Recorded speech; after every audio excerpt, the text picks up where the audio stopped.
Macedonia is one of the key pipelines in the migration route, with more than 6,000 a day passing through. CCTV's Dan Williams reports. Early morning, and already hundreds of refugees and migrants are queuing at the gate to Gevgelia's refugee centre.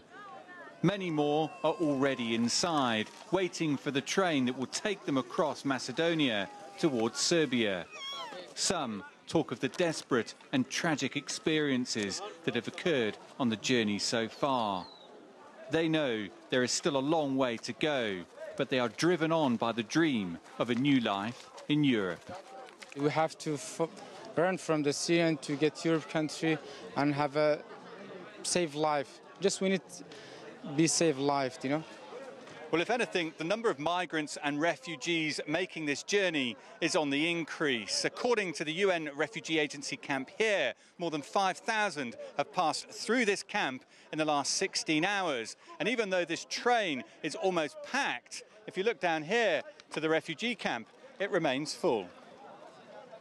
Yashar has travelled from Syria.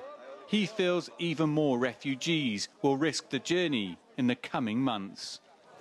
Well, actually, the numbers are only going to get higher and higher. There's still thousands are waiting in Izmir to get a trip to Greece, sorry.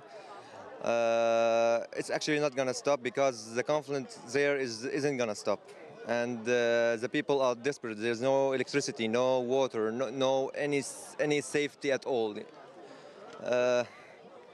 I hope my country gets better after, but I can't see it in the near future. The United Nations has already warned that the European Union plan to relocate 120,000 refugees within EU countries is not enough to stabilise the situation. And they also say that shoring up the borders is not a solution. What is needed, as I said, a comprehensive European approach. The flow is continuing. So the more it is made difficult for them, the more there will be suffering. There will be more deaths. There will be more smuggling, and there will be more human trafficking. And people will continue to move. So the world, the international community, they really have to see this from every angle and see how best they can solve it. In the meantime, the journey continues for thousands of refugees and migrants. Their future is uncertain, but despite the risks, most still see it as a chance worth taking. Dan Williams, CCTV, on the Greece Macedonia border.